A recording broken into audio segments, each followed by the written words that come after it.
I will never forget that March 15th in Madrid.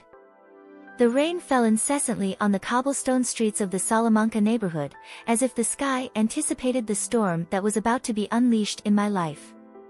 As I drove my old Seat Ibiza to my mother-in-law Elena's house on Serrano Street, I tried to ignore the nausea that had accompanied me since I began my pregnancy. The clock on the dashboard showed 5 in the afternoon, and the Madrid traffic did not help calm my nerves. My story with Carlos had begun 3 years earlier, in the cafeteria of the Complutense University, where we were both studying business administration. He was the typical boy from a wealthy family, the only child of businessmen parents, while I came from a working family in Murcia. Our love had blossomed between accounting books and cups of café con leche, and although his family never fully accepted me, Carlos always defended me. Or so I thought.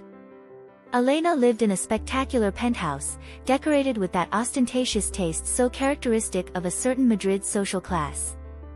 The Sorolla paintings on the walls and the period furniture created an atmosphere that had always made me feel out of place.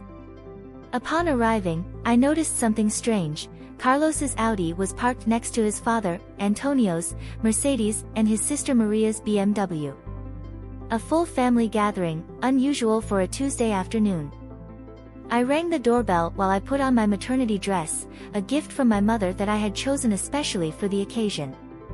Pilar, the maid who had been working for Elena for more than 20 years, opened the door for me with a look that I now recognize as pity.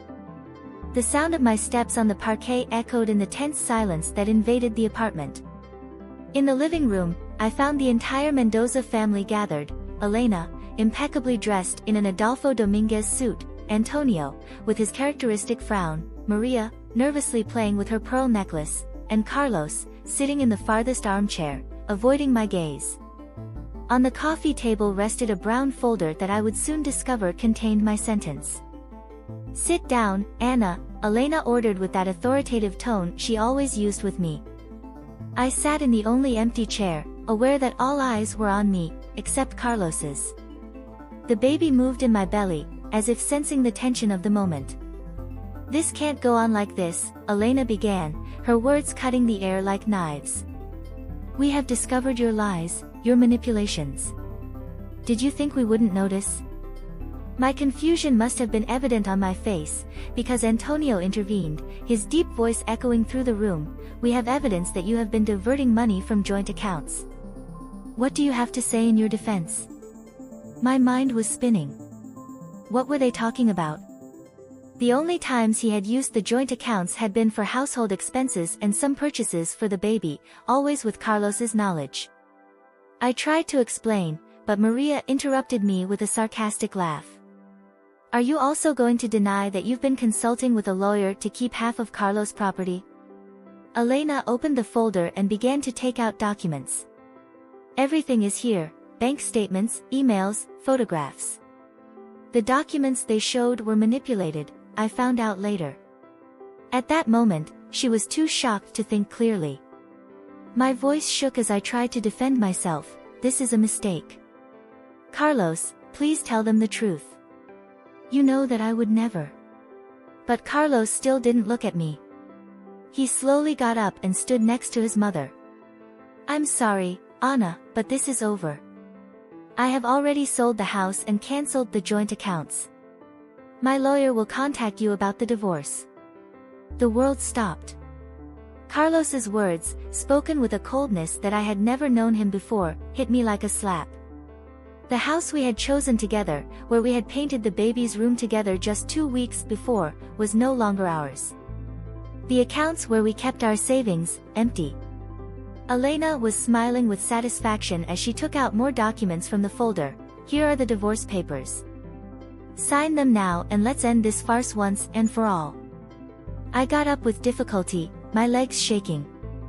"I'm not going to sign anything without consulting a lawyer," I managed to say, surprised by the firmness of my own voice. "As you wish," Elena replied, "but get out of this house right now. And don't expect to take anything that isn't yours." I looked around, looking for any trace of the man I had fallen in love with, but Carlos continued to avoid my gaze, as if I were invisible. Maria began to gently push me toward the door, muttering something about calling security if I didn't cooperate. I left that house under the Madrid rain, which was now falling harder. My bag contained just the basics: my cell phone, car keys, my documentation, and a small wallet with some cash. 6 years of relationship, 3 of marriage, and it all ended like this, on a rainy March afternoon, with the sound of Elena's attic door closing behind me. In the elevator, Elena's final words echoed in my ears: "We left you with nothing, as you deserve. Let's go, son." And Carlos, my Carlos, the man who had sworn eternal love to me, the father of the child growing in my womb, had left with them without looking back. I drove aimlessly through the streets of Madrid, tears mixing with the rain that hit the windshield. El Retiro, where we used to walk on Sundays, passed like a green blur to my left. The Puerta de Alcalá, witness to so many of our meetings, stood imposingly in the rain. Every corner of the city held a memory that was now tinged with bitterness. Finally, I parked near the Plaza Mayor and called the only person in Madrid I could trust, Lucia, my friend since university, the one who had always seen through the Mendoza's perfect facade. His voice on the other end of the phone was the first real comfort I received that day. "Come home right now," he told me without hesitation when I told him what had happened between sobs. "I have a spare room and I'm not going to let you go through this alone." As I drove to Lucia's apartment in Lavapiés, I tried to take a mental inventory of my situation. I was 6 months pregnant, practically penniless, homeless, and abandoned by the man I thought was the love of my life. But something inside me, perhaps the same instinct that had led me to pursue a career despite my family's financial difficulties, refused to give up. The baby moved again in my belly, as if reminding me that I was no longer alone, that I was now responsible for 2 lives. I parked in front of Lucia's building, an old renovated building in the heart of the most traditional Madrid, and as I climbed the stairs, I made a decision: this would not be my end, but my beginning. The first weeks after that rainy afternoon were like living in a nightmare from which I couldn't wake up. Lucia's small apartment in Lavapiés became my refuge, a 3rd floor without an elevator that, although modest, offered me more warmth than the luxurious penthouse I had shared with Carlos in Salamanca. Lucia worked as a teacher at a public high school in Vallecas, and her morning schedule left the apartment to myself for much of the day.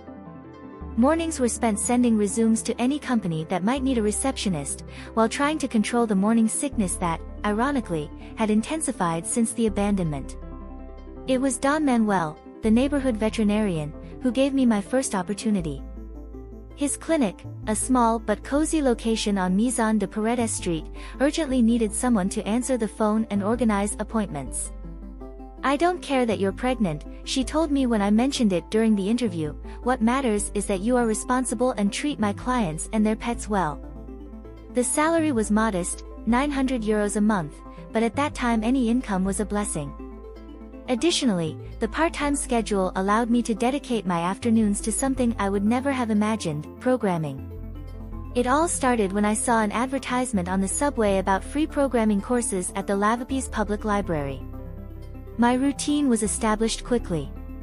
I would get up early, prepare a simple breakfast with what I could afford, tomato toast and a latte, and walk the 10 minutes to the veterinary clinic. The neighborhood was beginning to wake up at that time. The bar owners were sweeping their terraces, the baker on the corner was putting out the first batches of bread, and the early risers were walking their dogs. At the clinic, between calls, I took the opportunity to study. YouTube became my personal university, with tutorials that I watched over and over again until I understood the basics of HTML and CSS.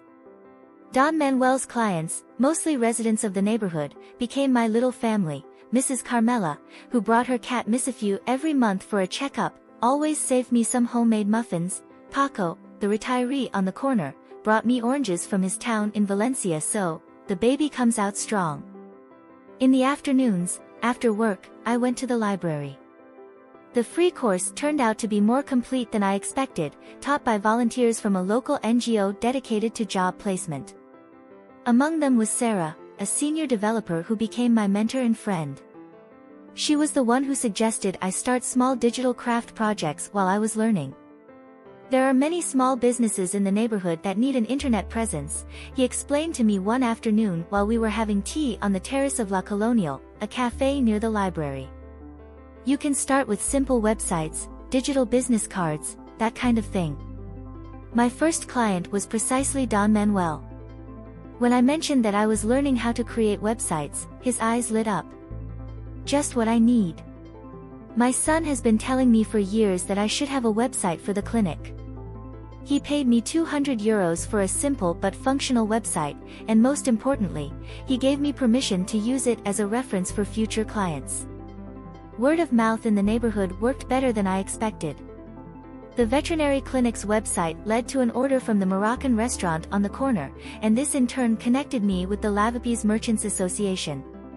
Soon I was earning almost as much from my freelance projects as from my work at the clinic. Lucia helped me organize my finances. In a notebook, which I still have, we wrote down every income and every expense. The expense column was painfully long.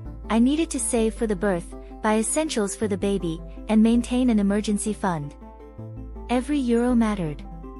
My family in Murcia, although they couldn't help me much financially, sent me what they could. My mother, who worked as a cook in a restaurant, set aside €50 from her salary every month for me. My father, retired due to a construction injury, sold his old stamp collection to send me some money. Each transfer was accompanied by a WhatsApp message full of encouragement and love. The nights were the hardest. After dinner, usually something simple that I prepared while following programming tutorials on my second-hand laptop, I would sit on the small balcony of Lucia's apartment. From there I could see the nighttime bustle of Lavapes, the bars full of life, families walking in the warm Madrid nights, laughter and conversations in different languages that came up from the street. In those moments of loneliness, the baby moved as if to remind me that I was not alone. I spoke to him in a low voice, telling him about my day, about the new codes I had learned, about the dogs and cats at the clinic. Sometimes I would sing the lullabies my mother sang to me when I was little, mixed with snippets of HTML code I was learning. Programming became my escape and my hope. While others slept, I practiced JavaScript, struggling with loops and functions, celebrating every small victory when I finally understood a complex concept. My laptop, an old Acer that I bought secondhand at the cash converters on Atocha Street, became my most precious tool. Sarah, my mentor, introduced me to the tech community in Madrid. I started attending programming meetups on Saturday mornings at a co-working in Malesana. At first I felt out of place, with my increasingly visible belly and my basic knowledge, but I soon discovered that the tech community was more welcoming than I expected. No one judged me for being pregnant and self-taught, on the contrary, many offered to help me with doubts and technical problems. As my pregnancy progressed, so did my skills and client base. I began specializing in creating websites for small local businesses, learning to adapt my designs to their specific needs.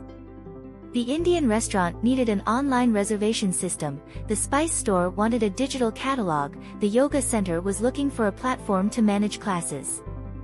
Don Manuel, seeing my progress, offered me flexibility in the schedule to be able to attend to my programming clients. "You have talent, girl," he told me one afternoon as we closed the clinic. "And most importantly, you have determination. Never lose it."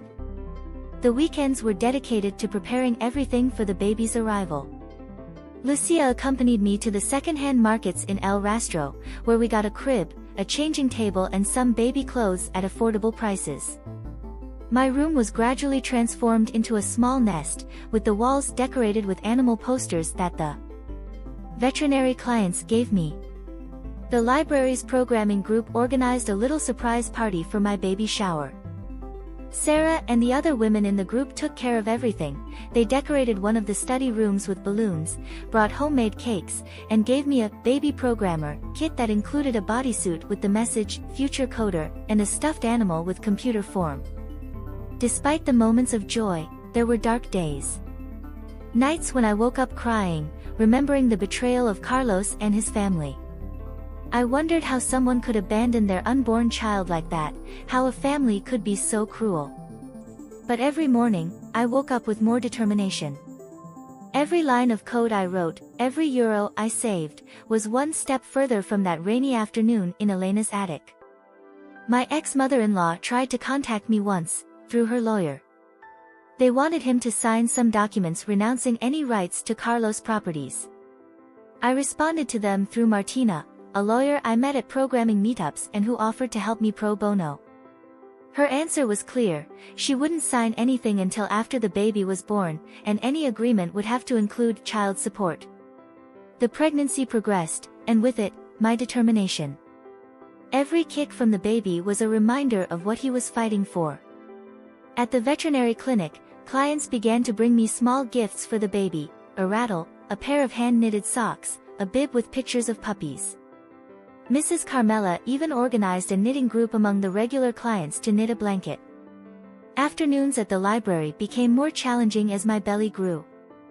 The chairs weren't particularly comfortable for someone who was 8 months pregnant, but I refused to miss my study sessions. Sarah got me an ergonomic cushion, and the librarians let me use a small meeting room where I could stretch my legs while coding. 2 weeks before my due date, I finished my last freelance project, a complete website for an artisan cooperative in Lavapiés. The payment for that job, added to my savings from the last few months, gave me a small financial cushion for the first months with the baby. It wasn't much, but it was mine, earned with my effort and my determination.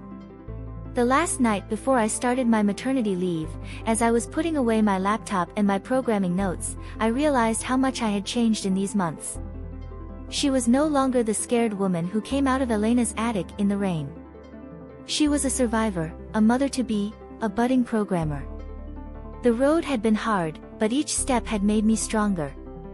"We're going to be okay," I whispered to my baby as I caressed my belly, looking at the lights of Madrid from the balcony. The stars shone faintly over the city, and for the first time in a long time, the future didn't scare me. The day Luna decided to come into the world, Madrid was going through one of those heat waves that turn the city into an oven. It was mid-August, and the thermometer read 38 degrees when the contractions began. I was alone in Lucia's apartment, trying to finish a small programming project, when I heard the first warning. At first, I tried to convince myself that they were the typical Braxton Hicks contractions I'd been experiencing for the past few weeks. I continued working on my code, breathing deeply each time the pain appeared. But when the contractions started to get more regular and more intense, I had to admit the reality: my little programmer was on the way. I called Lucia, who was at the institute finishing the last evaluations of the summer course. "I'm going there," he told me without hesitation. "Don't move." I also notified Sarah, my programming mentor, who had offered to accompany me to the hospital when the time came. The La Paz Public Hospital, where I had been doing my prenatal checkups, was about 40 minutes by public transport from Lavapiés. Under normal circumstances, she would have taken the subway, but with contractions becoming more frequent, Sarah insisted on ordering a taxi. "I'm not going to let my future junior developer be born on subway line 1, he joked as he helped me down the building stairs. In the delivery room I met Mercedes, a nurse in her 50s with gray hair tied up in a bun and a smile that conveyed calm and security. When I told her about my situation, alone, without the baby's father, living at a friend's house, instead of showing pity, I saw admiration in her eyes. "You're stronger than you think," he told me as he checked my dilation. "And this little girl is going to be just as strong as her mother." His words gave me the courage I needed to face the next few hours. The birth was long and difficult. Luna, as if she wanted to demonstrate her determination from the beginning, took her time arriving. It was 18 hours of labor, during which Lucia and Sarah took turns accompanying me. Mercedes didn't leave my side, whispering words of encouragement and guiding me through each contraction. In the hardest moments, when the pain seemed unbearable and my strength left me, I thought about everything I had overcome in the last few months. If I had been able to face the betrayal of Carlos and his family, if I had been able to rebuild my life from scratch, if I had been able to learn to program while working and preparing for the arrival of my baby, then I could do this too. Luna was born at dawn the next day, with the first rays of sun filtering through the hospital windows. Her first cry was like music to my ears, and when they placed her on my chest, all the pain and exhaustion faded away. She was small but perfect, with a shock of black hair and lungs that made it clear that she had inherited my determination. Mercedes, who had already finished her shift but had stayed to see Luna born, helped me with the first feeding. "Look how he holds on," he said approvingly.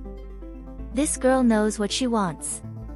As I watched my daughter feed for the first time, I felt a mix of love, pride, and determination that I had never experienced before. The first days in the hospital were a whirlwind of emotions and learning. Mercedes became much more than a nurse, was my guide in the new world of motherhood. She taught me how to breastfeed correctly, how to change diapers, and how to understand the different types of Luna's crying. But more importantly, it gave me hope. "I have a friend who works at a web development company," she told me one afternoon while helping me bathe Luna. "They're always looking for new talent and have a remote work program. When you're ready, I can put you in touch with her." The news that he had a daughter reached Carlos's family through mutual acquaintances. Elena, my ex-mother-in-law, tried to visit me in the hospital, but Mercedes, who had become my guardian angel, kept her away. "Only the people the mother authorizes enter here," he told her with a firmness that brooked no discussion. When we were finally discharged, returning to the small apartment in Lavapes was like returning to a completely new world. Lucia had transformed my room during my stay in the hospital. The walls, once bare, were now decorated with paper garlands and drawings of moons and stars. Above the crib, a handmade mobile made by the clients of the veterinary clinic rotated gently. The first days at home were an exercise in adaptation and discovery. Luna set her own schedule, which seemed to have nothing to do with day or night. Between night feedings and diaper changes, I tried to keep my programming skills fresh. My laptop became my constant companion, always open on the makeshift desk next to the crib. I learned to type with one hand while holding Luna with the other. I found that programming tutorials on YouTube worked perfectly as lullabies. The monotone of the technical explanations seemed to calm my little one. While she slept in the baby carrier, I practiced algorithms and data structures. Don Manuel, my boss at the veterinary clinic, surprised me with a visit a week after I got home. He brought with him not only gifts for Luna, but also a proposal. "What do you think if we update the clinic's website? We need a more complex online appointment system, and I prefer that you do it since you already know how it works." This project became my financial lifeline during the first months of Luna.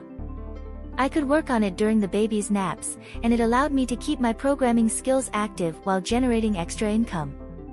Furthermore, Don Manuel allowed me to use the project as part of my professional portfolio. Mercedes kept her promise and put me in touch with her friend Laura, technology director at a startup in Madrid. Even though they weren't hiring at the time, Laura offered to review my code and give me advice on how to improve. Our mentoring sessions turned into impromptu programming classes, with Luna as a silent spectator, most of the time. The routine was established little by little. Mornings were for Luna, walks around the neighborhood, visits to the pediatrician, play sessions and stimulation. The afternoons, when she slept, were for programming. The nights were divided between caring for the baby and studying. It wasn't easy, but every small advance, both in Luna's development and in my learning, was a victory. The neighborhood community became our support network. Mrs. Carmen, the baker on the corner, always saved me freshly baked bread. The Moroccan fruit seller on the parallel street insisted on giving me fresh fruit every time I passed by his store. The older neighbors of the building took turns taking care of Luna when she had to make an urgent code delivery. At 3 months old, Luna was already a regular at programming meetups. The tech community of Madrid adopted it as its unofficial mascot. Sarah even bought him a little toy keyboard to practice while I worked on my projects. In meetings, he passed from arm to arm while I presented my progress or participated in technical discussions. It was at one of those meetups where I met Javier, a senior developer who became another invaluable mentor. He was the one who introduced me to the world of back-end development and helped me understand more complex concepts such as databases and APIs. "You have a gift for this," he told me after reviewing one of my projects. And also, you have something that many programmers don't have: perseverance. Motherhood and programming were intertwined in unexpected ways in my life. The patterns I saw in the code helped me understand Luna's sleep patterns. Programming logic helped me better organize our daily routines. I even began explaining basic programming concepts to her while I was breastfeeding her, convinced that it was never too early to plant the seed of love for technology. Mercedes remained a constant presence in our lives. He came to visit us regularly, always bringing with him not only gifts for Luna but also contacts and professional opportunities. It was she who convinced me to create a blog where I shared my experience as a programming mother, something that would later become an unexpected source of opportunities. At 6 months old Luna, I received my first serious job offer as a junior developer at a small but promising company. The salary was not spectacular, but they offered flexible hours and the possibility of working from home. The decision wasn't easy. It meant leaving the security of the veterinary clinic and diving fully into the tech world. Don Manuel, far from being upset when I told him my decision, hugged me with tears in his eyes. "You've grown so much," he told me. "And I'm not just talking about your programming skills. You've become a strong woman, an amazing mother. I'm proud of you." The day I accepted the job offer, while Luna slept peacefully in her crib, I sat on the small balcony of the Lavapes apartment with my laptop. The same laptop that had been my faithful companion throughout this trip. I opened a new file and started writing a simple program, something I had done hundreds of times in the past few months. But this time it was different. This time it wasn't just practice or a freelance project. It was the beginning of my official career as a developer. Luna woke up just as she finished writing the last lines of code. I took her in my arms and together we looked at the computer screen. "Look, little one," I whispered, "this is our new beginning." She smiled, as if she understood exactly what he was telling her. My first week as a junior developer was a roller coaster of emotions. The company, a startup called Tech Madrid, had its offices in a converted modernist building in the Chimbery neighborhood, although I worked mainly from home. Luna had just turned 7 months old and was in the full exploration phase, which meant she had to be extremely creative in juggling work and motherhood. Patricia, my direct boss, was a woman in her 40s who had built her career in Silicon Valley before returning to Spain. From our first video call, she made it clear that she valued results more than hours sitting in front of the computer. "The important thing is that you meet your objectives," he told me. "Organize your time as it works best for you." This flexibility was crucial to our new pace of life. I hired Maria, a student teacher who lived in the building, to take care of Luna for 4 hours each morning. It was the time I needed to focus on more complex tasks and participate in team meetings. The rest of the day was divided between caring for Luna and work, taking advantage of his naps and nights to program. My desk became a peculiar hybrid between a programmer's office and a play area. On one side, my laptop and 2 monitors that I had bought secondhand, on the other, a play area for Luna with building blocks and cloth books. I learned to write code with one hand while swinging his hammock with the other, and team meetings often included the background sound of his chirping and laughing. The main project I was assigned to was revamping the back end of a restaurant management application. At first, I felt completely lost between microservices and NoSQL databases. But Patricia proved to be an exceptional mentor. "Every programmer has been where you are now," I reminded myself when I felt overwhelmed. "The difference is in persistence." Luna seemed to synchronize with my new job in surprising ways. His naps miraculously coincided with important meetings, and his most active times were during my scheduled breaks. He even developed a fascination with the sound of the keyboard, which became his favorite lullaby.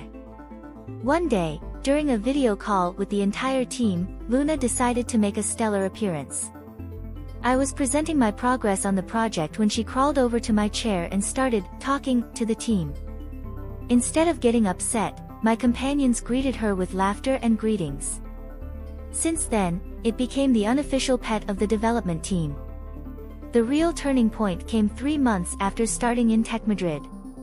One of our most important customers, a restaurant chain with presence throughout Spain, was having critical problems with its reservation system.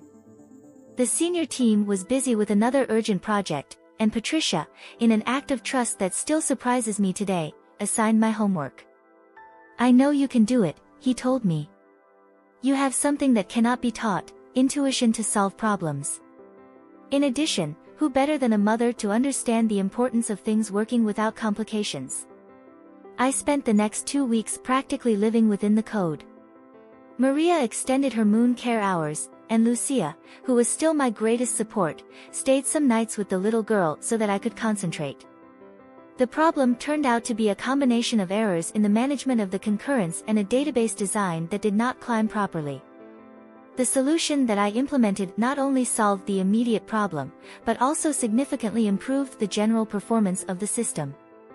When I presented the results to the client, its technology director was so impressed that he specifically asked me to take care of his future projects. This success changed my position in the company. If the junior developer who worked remotely with a baby, I became recognized as someone who could handle critical projects. My salary tripled in the following review, and Patricia offered me to lead a small development team. With the improvement in our income, Luna and I could move to our own apartment. We found a small floor in Arganzuela, not far from Lavapiés, with an extra room that I became my office. The walls are decorated with posters of famous programming women and drawings that Luna did with her crayons. The new apartment meant a new beginning. For the first time since Carlos had abandoned me, I had a space that was completely mine, or rather, ours. Luna began to go to a nursery near home in the morning, which allowed me to concentrate better at work, although I kept my flexible schedule to be able to spend the afternoons with her. My team grew rapidly. Patricia gave me Blanca Carta to hire 2 junior developers, and I decided to give people with stories similar to mine. Ana, a single mother who had learned to program as she took care of her twins, and Roberto, a music teacher who had lost her job during the pandemic and had been converted into programmer. Together, we began to build more than code. We created a work environment that understood and respected family responsibilities. The meetings were scheduled taking into account school schedules, and remote work was not a concession, but our predetermined way of working. The reputation of our team began to grow in the tech ecosystem of Madrid. Other departments of Tech Madrid began to request our help in their projects, and soon we are handling some of the most important developments of the company. One day, while checking a code with Ana, I realized how far I had arrived. Not only had he survived abandonment and betrayal, but had built something significant. My team was doing a job that mattered, and we were doing it in our own terms. Luna, who had already turned 2 years old, had become the star of the office at home. During the video calls, I used to sit in my lap with its own computer, imitating my gestures and occasionally contributing to their own development ideas. The team worshipped her, and she had learned to say bug before ball. Life had found a rhythm that worked for us. The mornings were for intensive work, while Luna was in the nursery. We spent the afternoons together, exploring the parks of the neighborhood or visiting Lucia, which remained a fundamental part of our lives. The nights, after going to Luna, were to plan new projects and study the latest technologies. Patricia began sending me to technology conferences as a Tech Madrid representative. My first presentation was at a local web development event, where I shared our experience in the creation of effective remote equipment. To my surprise, the room was full, and most of the questions were not about technology, but on how to balance professional life with the staff. This experience led me to start a blog where I shared my experiences as a programming mother. He wrote about the challenges of learning to schedule while raising a daughter, about how to build a technology career from scratch, about the importance of creating inclusive workspaces. To my surprise, the blog began to win followers quickly. The blog attracted the attention of other technological companies. They began to get job offers with increasingly high wages, but there was something in Tech Madrid, in the team we had built, which made me want to stay. Patricia understood and offered me a position as a development director, with the freedom to continue building the type of work environment in which she believed. Luna grew surrounded by technology and a group of people who demonstrated every day that there are no limits for what can be achieved with determination. In the nursery, when they asked him what he wanted to be older, he replied without hesitation, "Programmer like Mom." Although, of course, I also wanted to be veterinary, astronaut and princess, everything.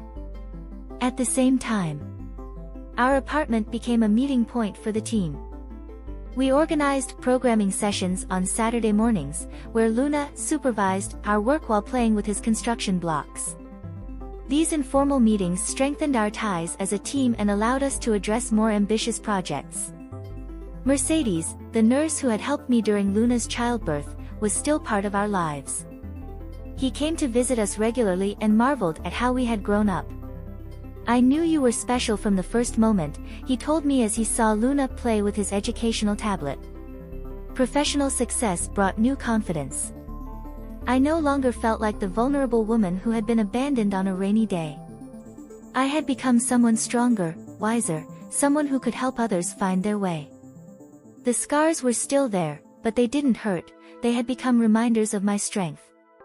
One day, while working on a new project, Luna approached my desk with a drawing. It was a portrait of us, surrounded by computers and hearts. "We are a team, Mom," he told me with that wisdom that only children possess. And he was right, we were a team, and together we had built something beautiful of the ashes of what seemed to be the end. The passage of employee was not something that I planned consciously. It happened organically, like so many other things in my life since Luna reached the world.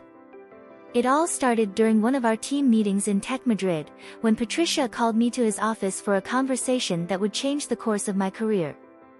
"They want to buy the company," he told me without preamble, while looking out the window towards the bustling Madrid.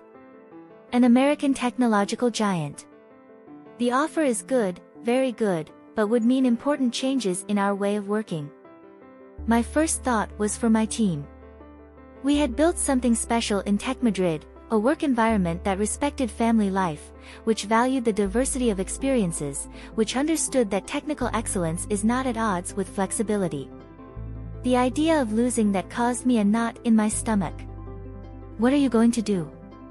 I asked Patricia. His answer surprised me, "I will reject the offer. And I want you to start your own company." We spent the following hours designing a plan. Patricia had been observing how I managed my team, how I had created a different work culture, how our clients preferred us not only for our technical capacity but also because of our way of understanding their needs. "You have something special," he told me. "You know how to combine technical knowledge with empathy, and that is weird in our sector." That night, while he was released to Luna, who was already 3.5 years old, I told him that Mom was thinking of starting her own company. "Like when I build my castle with blocks?" he asked me. "Yes, my love," I replied, "exactly like that. Piece by piece." The decision to make the leap was accompanied by many fears. Could you maintain the same standard of living for Luna? What if it failed? Was he being irresponsible when leaving a safe job? But then I remembered that rainy afternoon at Elena's house, when it seemed that everything was lost, and how I had built a new life from scratch. Patricia not only encouraged me, but became my mentor in the business world. It helped me elaborate a business plan, he introduced me to potential investors and, most importantly, he convinced me that my vision of a more human work environment was not only ethically correct, but also commercially viable. I decided to call my company Maternal Code. The name arose during one of those insomnia nights when Luna had a fever. While he rocked it and monitored its temperature with an app that I had programmed, I thought about how motherhood had influenced my way of writing code, leading equipment, understanding the needs of users. The initial capital came from several sources. Patricia invested a significant amount, convinced of the project potential. Some of our clients in Tech Madrid, upon learning of my plans, decided to bet on the new company. And, to my surprise, Mercedes, the nurse who had helped me during Luna's childbirth, also wanted to participate. "I have seen many beginnings in my life," he told me, "and I know how to recognize when something is intended for success." We start in a small co-working in the Chimbery neighborhood. My initial team was formed by Ana and Roberto, who followed me from Tech Madrid, and 3 new additions: Sofia, a senior developer who had left her work in a great technological because she wanted more flexibility to take care of her sick father; Jorge, a self-taught programmer who had learned to encode while working as a waiter; and Carmen, an engineer who had returned to the labor market after 10 years dedicated to raising her children. From the first day, we established clear policies, flexible schedules, remote work by default, meetings that respected school and family schedules, and a continuous training program that allowed each team member to grow at their own rhythm. But our most important innovation was the scholarship program for mothers who wanted to learn programming. The idea of the scholarship program arose from my own experience. I remembered how difficult it had been to learn to program while I was pregnant and then with a baby. The program, which we call Mom Encodes, offered free web development training, a laptop, a monthly scholarship for nursery expenses, and the possibility of making paid practices in our company. Luna, who was already going to school, became the official pet Mom Encodes. He loved visiting the office after school and helping the new programmers. There was something especially moving to see my daughter interact with other mothers who were in the situation in which I had been years ago. The first year was intense. We worked on projects for our clients during the day and developed the training program at night. Lucia, who was still my best friend, was in charge of Luna when I had to stay late. "You are building something important," he told me, "and I want to be part of it." Our first great success came when we developed a management platform for a nursery chain. The project was not only technically successful, but also incorporated all the functionalities that, as a working mother, knew they were necessary, from real-time communication with educators to the management of allergies and medications. The platform became a star product and soon other nurseries began to request it. This allowed us to expand the equipment and, more importantly, increase the number of scholarships we could offer in Mom Encodes. For the second year, we had grown enough to move to our own offices, a light space in a rehabilitated building in Arganzuela. We designed the space thinking about conciliation. It included a breastfeeding room, a playground for children, and flexible spaces that could be transformed according to the equipment's needs. The press began to be interested in our history. At first they were local media, then national, and finally international. Financial Times published an article on how we were revolutionizing work culture in the technological sector. Forbes Spain included me in its 40 Low list. But the real impact saw it on individual stories.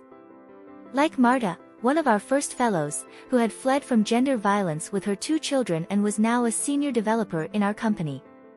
Or Teresa's, who had lost his job during the crisis and found in the program a new career that allowed him to keep his family. Luna grew surrounded by these stories of overcoming and resilience. At 5 years, I already knew more about code than many adults, not because I pressed it, but because I lived in an environment where technology looked like a tool for empowerment and social change. The international expansion came unexpectedly. A Portuguese company contacted us after reading about our scholarship program. They wanted to replicate the model in Lisbon. Shortly after, we received similar proposals from Buenos Aires and Mexico City. Establishing operations in other countries was a challenge, but also an opportunity to expand our mission.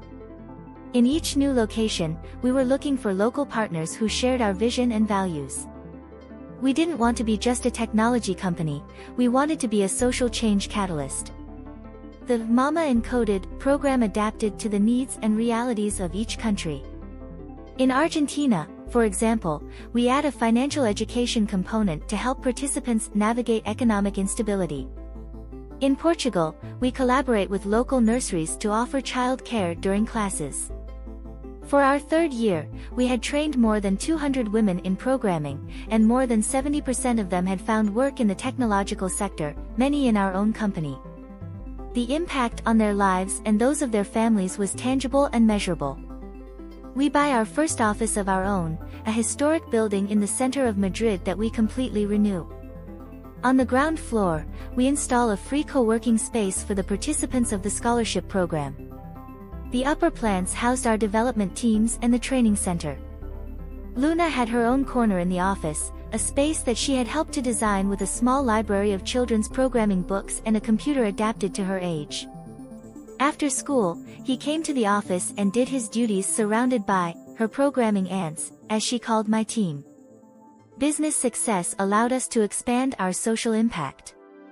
We create a foundation to support women in vulnerable situations who wanted to enter the world of technology. The foundation not only offered technical training, but also psychological support, legal advice, and help for the care of children. Business magazines began to be interested not only in our commercial success, but in the company model we had built.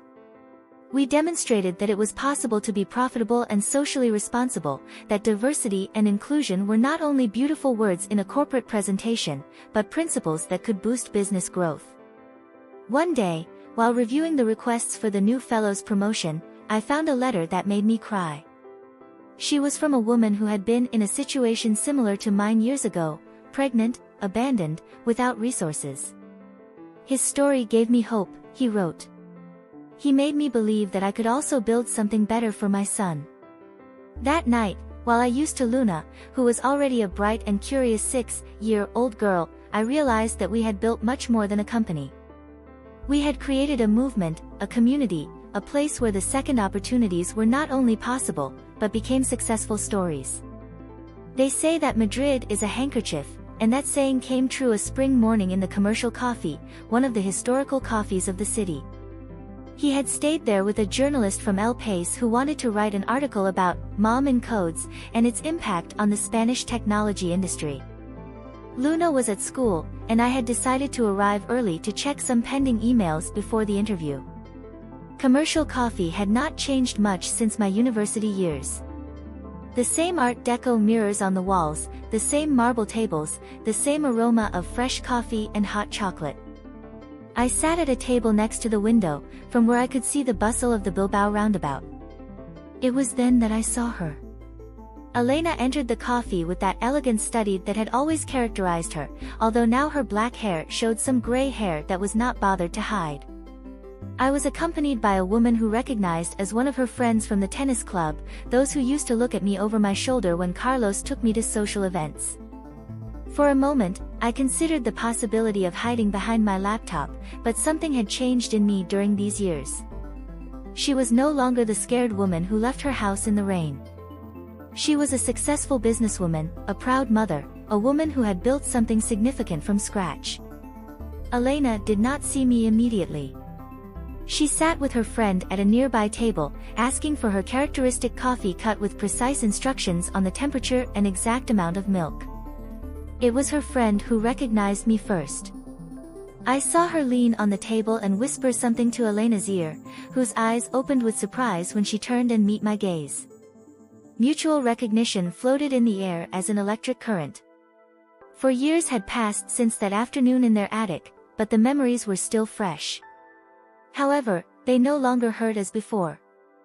They had become scars that told a history of overcoming. My iPhone 14 prodded on the marble table. It was a message from Patricia reminding me of a meeting with investors that afternoon. My MacBook Air showed the last quarterly report of Maternal Code, numbers that would have made any investor smile. Forbes Spain magazine looked out of my Loewe bag, with my photo on the cover. Elena's gaze toured all these details, and I could see the confusion on her face.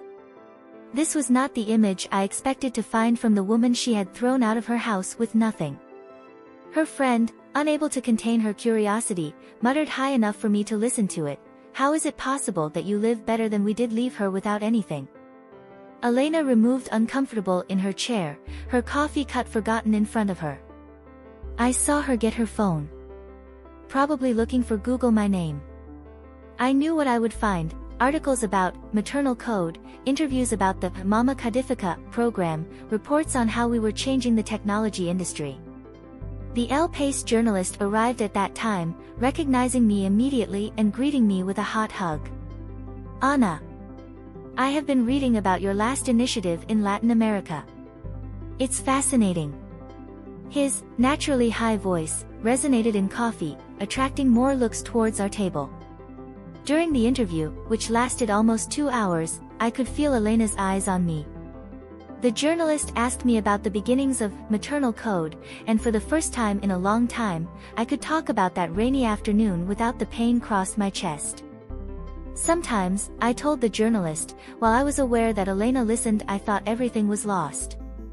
But that situation forced me to discover a force that I didn't know. The journalist took notes furiously while I continued. I learned to program while my daughter slept. I turned each obstacle into a learning opportunity, and I discovered that there were many other women in similar situations who needed an opportunity. I talked about Mom and Codes, about the more than 200 women we had formed, about how many of them now occupied leadership positions in the technology industry. It's not just about teaching code, I explained. It's about demonstrating that it is possible to reinvent yourself, which is never too late to start over. Elena and her friend continued at her table, her conversation reduced to occasional whispers. I saw Elena get a handkerchief out of her bag and dry her eyes discreetly. For a moment, our eyes crossed, and I could see in it something I had never seen before: repentance. The interview ended with the journalist asking me to describe a typical day in my life. I talked about the busy mornings preparing Luna for school, about our conversations during breakfast where she told me her dreams of creating applications that helped other children, about the afternoons in the office where my daughter did her duties surrounded by her aunt's programmers. The real measure of success, I concluded, is not in the numbers of a bank account or in the headlines of the newspapers. It is in the example we give to our children, in the lives that we help change, in the community that we build. When the journalist left, I stayed one more moment at my table, finishing my coffee and answering some emails. Elena got up from her table, and for a moment I thought she would go to me. But instead, I saw her stop at the bar to pay her account. Her friend, however, approached my table.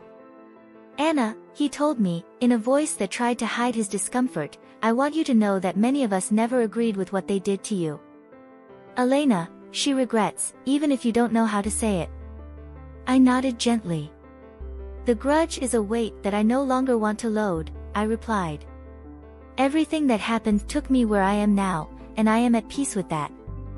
While driving to the office in my electric Audi, a whim that had allowed me the previous year, I reflected on the meeting. It had not been the dramatic confrontation that perhaps had ever imagined. Instead, it had been a silent confirmation that he had taken the right path. The office full of activity when I arrived.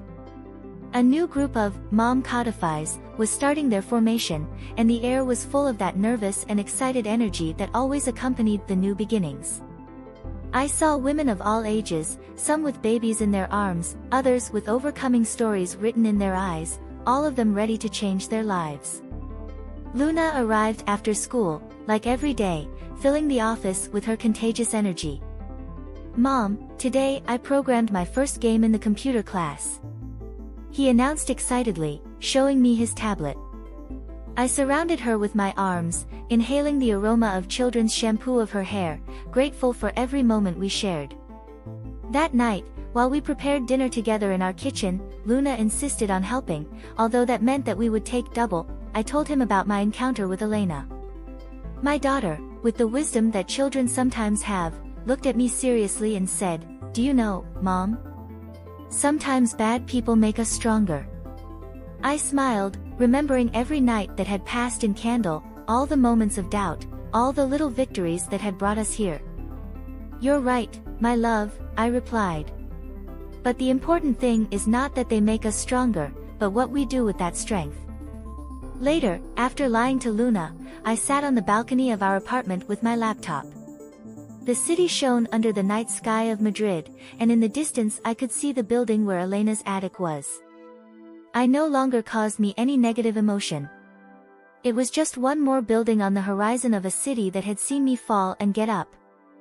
I opened my email and found a message from the journalist of El País, attaching the draft of the article for my review. The title said, "From Adversity to Success, How a Single Mother Revolutionized the Spanish Technology Industry." While reading the article, I remembered all the people who had helped me on the way: Lucia, who gave me a roof when I needed it most; Don Manuel, who gave me my first job opportunity; Mercedes, who helped me bring Luna to the world; Patricia, who believed in my vision; Sarah, who taught me the first steps in programming. And of course, Luna, my little warrior, who had been my constant motivation, my reason not to give up, my partner in this adventure. Thanks to her, I had discovered a fortress that I didn't know I had built something that went beyond myself, I had created a legacy that would help other women find their own path. The encounter with Elena had closed a chapter of my life, but it was not the end of the story. It was just another page in a book that continued writing, a book about resilience, about second opportunities, about the transforming power of love and determination. While closing my laptop and prepared to sleep, I heard Luna mutter something in dreams from her room. I smiled, thinking about how that rainy afternoon that seemed the end of my world had actually been the principle of something extraordinary. Not only had he survived, it had flourished. And best of all, I had achieved it being faithful to my values, building something that not only benefited us Luna and me, but a whole community of women who, like me, only needed an opportunity to shine.